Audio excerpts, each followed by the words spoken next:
is the mother of the believers, and she's the daughter of Abu Bakr as-Siddiq, may Allah be pleased with her.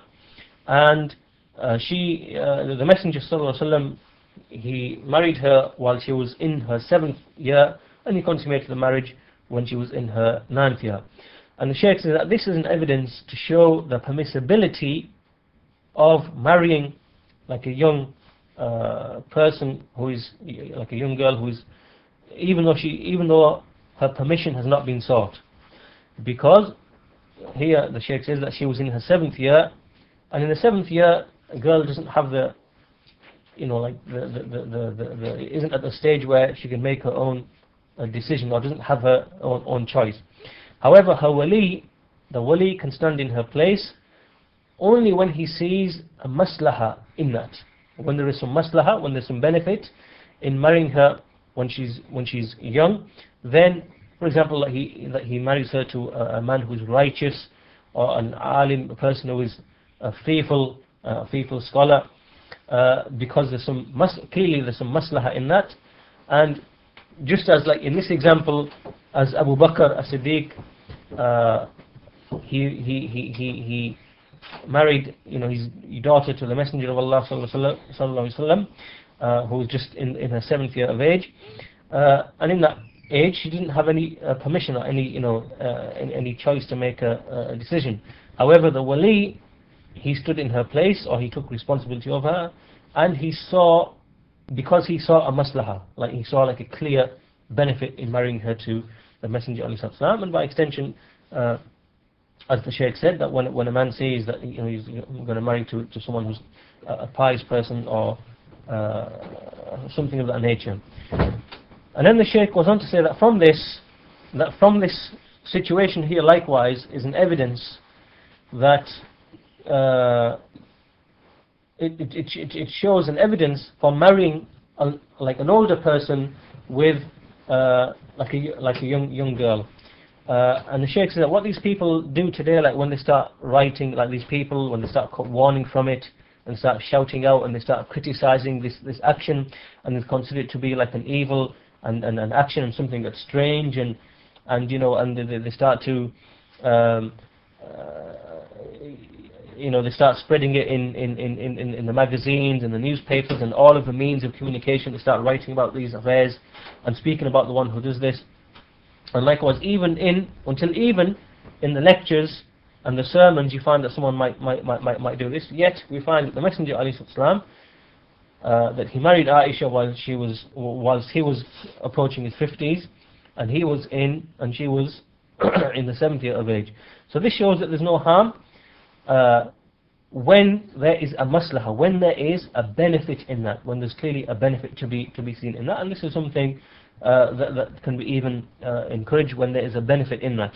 And the Shaykh says this is a sunnah, a nabawiyya, and so therefore anyone who rejects it outright or who negates it, then in essence he is rejecting a sunnah nabawiyya. And the Shaykh says that this, obviously, when we speak about this issue, we are speaking of the situation when there is a maslaha, when there is a benefit in that. As for when there isn't a maslaha, like for example, it's just that the person, the wali, he just wants to use his daughter in order to, for example, take the dowry, right? So he knows that if he marries the daughter, he'll get like a sizable dowry, or just a dowry, and so therefore what he's really seeking is the dowry rather than the maslaha in the marriage, right? For his daughter.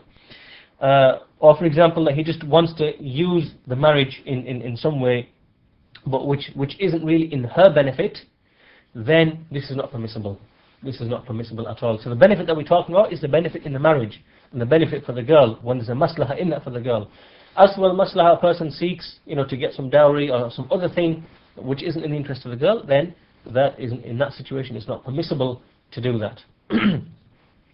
So then the Shaykh then just emphasizes the same point again. He says, so we say that when there's a maslaha in that, there's no harm in marrying an elder person with a younger girl, and if there's goodness in that and a maslaha, and this is the sunnah of the Messenger ﷺ.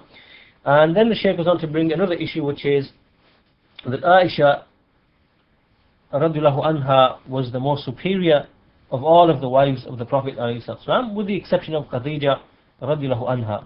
And then the Shaykh says there's a well-known difference amongst the scholars, is Khadija radiallahu anha more superior, or Aisha radiallahu anha, or the other way around, which is the case. And the Shaykh says that from the scholars who say, that Khadija is more superior, and others say that Aisha is more superior, and the Shaykh says that in reality the correct position is that each of them has excellences and virtues that the other one doesn't have.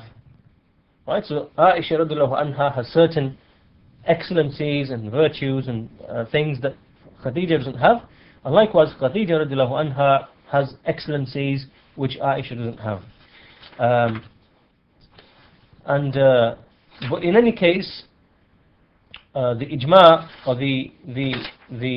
that which is agreed upon, is that Khadija and Aisha radiallahu anhuma, that they are both the most superior of all of the women, the wives of the Prophet ﷺ, but the difference is really in between which of them two are better which of the two is better than the other.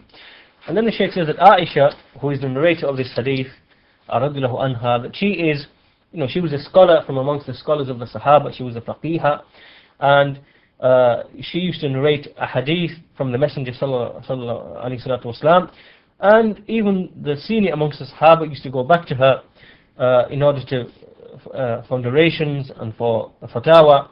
May Allah be pleased with them, with her. And so therefore she was an alima and a faqiha. She was a scholar and she was a jurist, and likewise she was also the mother of the believers, and she was the daughter of Abu Bakr radiallahu anhu, who was the most superior of the Sahaba. So these are all some of the excellencies of Aisha radiallahu anha, which maybe Khadija radiallahu anha didn't share with her. And on the other hand, obviously, there are excellencies that Khadija has that Aisha doesn't have.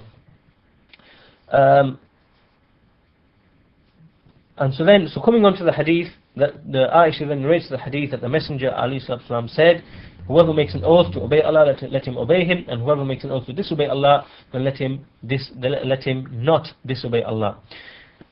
So the hadith in here is very, very clear and explicit that to make an oath, that an oath is obedience. To fulfill an oath is obedience. When it's for an act of obedience, then it is worship. And so therefore, to make it for other than Allah, therefore it is clearly shirk. So this is yet another proof to show that fulfilling an oath is actually ibadah. And it's for this reason that Shaykhul Islam Muhammad bin Abdul Wahhab, that he brought this hadith again, just like the verses, because the Messenger said, "Man nadhara an yuti Allah falyatih."